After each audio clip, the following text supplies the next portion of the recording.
And yeah, they selected me as one of their experts, and I was just so honored by that. I just thought that was a really cool recognition. I actually sent them all thank you emails, and I even heard back from Patrick Bet David himself. He actually wrote me back, so that was cool.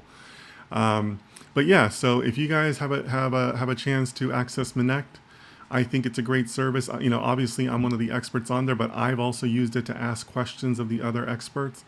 I found it to be very helpful. I've had some great clients on there.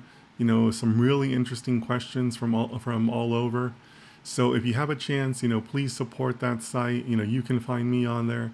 But I just think it's a really cool website, really cool concept behind it. And again, I want to send them a shout out as a thanks because you know that's completely it was completely unexpected that they would do that. I literally had no idea. It wasn't a paid placement. I didn't, you know, I didn't have any money invested or whatnot. I've been on there a while and I have some good reviews, so you know I think that helps because you know I have been supporting their site. But you know they chose me on their own, and I just thought it was a really cool honor. So just wanted to make sure I sent them a shout out.